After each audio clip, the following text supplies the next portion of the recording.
1.5 ইঞ্চি পুতা দিয়ে বউয়ের 6 ইঞ্চি কাতায় ঠিক মতো জাতা দিতে না পারায় স্বামীর পুতা কেটে মুতা বানিয়ে ফেললেন তার স্ত্রী। জানা গেছে টুনটুনি ছোট ও দুর্বল থাকায় পায়জামার নেড়া খুলে বউয়ের ঘেরা মিটানোর আগে স্বামীর পাখি ঘুমিয়ে যায়। তাই রাগের চুটে 1.5 ইঞ্চি বগার আগা কেটে ফেলেন তার স্ত্রী। অন্যদিকে রেস্টুরেন্টে গিয়ে টাকার অভাবে একজন আরেকজনকে খাওয়া খাওয়ি করছে এক মাউয়ার পুতার এক মাতারি। জানা গেছে যৌবনের ক্ষুধা মিটাতে ওপেনে চাটাচাটি করে তাদের গোপনাঙ্গের তেল বের করার চেষ্টা করছে পরোটা ভেজে খাওয়ার জন্য। এদিকে বিশ্বকাপ খেলা দেখার কথা বলে প্রবাসী স্ত্রীর পতিত মাঠে খেলতে গিয়ে কট খেয়ে গেল এক সুধীর ভাই। জানা গেছে ফাঁকা বাড়িতে একা পেয়ে নকআউট ম্যাচ খেলে 90 মিনিটেও গোল করতে না পারায় পেনাল্টি শুট আউটের সময় ভাবির খালি পুষ্টে জোরে শট মারায় তিনি আউট করে চিৎকার মেরে উঠলে এলাকাবাসীর হাতে কট খেয়ে যায় সেই মাদার বুট। অন্যদিকে চলন্ত রেলগাড়ি ছাদে উঠে উক্তা হয়ে গার্লফ্রেন্ডের গুপ্ত জায়গায় নিজের মালগাড়ি চালাচ্ছে এক চোদনা। এদিকে রাস্তা দিয়ে হাঁটার সময় পাহাড়ে পাহাড়ে ধংঘর্ষ হওয়ায় চুল টানাটানি ও খামসাখামসি করে একজন আরেকজনের ছিঁড়ে ফেলছে দুই ভুস্কি মাতারি। অন্যদিকে ভিক্ষা দেওয়া টাইমে গোল করে জাপানকে হারিয়ে হেক্সা মিশন পূর্ণ করলো বাপদাদার আমলের ট্রফি নিয়ে বড়াই করা ব্রাজিল। এদিকে পেনাল্টি শুট আউটে প্যারাগুয়ের সাথে হেরে বিশ্বকাপ থেকে বিদায় নিল আর্জেন্টিনার বাপ জার্মানি। যেই পেনাল্টিতে ছেলেদের ভাদ্রমাস সেই পেনাল্টিতেই বাবাদের সর্বনাশ।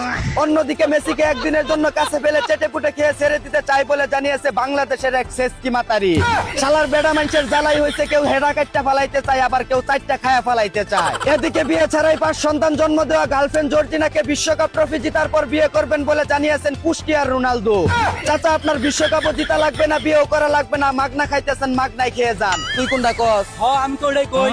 অন্যদিকে বিয়েতে 100 জনের বেশি অতিথি হলে জনপ্রতি 1000 টাকা করে ট্যাক্স দিতে হবে বলে জানিয়েছে অর্থ মন্ত্রণালয়। যারা বিয়ে করছেন তারা তো বাচ্চাই গেছেন, আর যারা বিয়ে না করছেন তাদের গুষ্টি মাইরা দিছে। এদিকে ইলন মাস্ককে পিছন মেরে পৃথিবীর শীর্ষ ধনের তালিকায় নাম লেখালেন বাংলাদেশি আম্বানি পুত্র মাসুম বিল্লাহ নামের এক। অন্যদিকে বিশ্বে যতই পরিবর্তন আসুক না কেন ইন্ডিয়াকে সবসময় টুপকে মেরে রাখতে চাই বলে জানিয়েছেন চীনের প্রেসিডেন্ট চু জিনপিং। এদিকে দেশের 3,78,00,000 বিড়িখুরদের কথা চিন্তা করে বিড়ির দাম কমানোর জন্য সংসদে প্রস্তাব রাখলেন গায়েশ্বর চন্দ্র রায়। যাক, মানবতা এখনো বেঁচে আছে।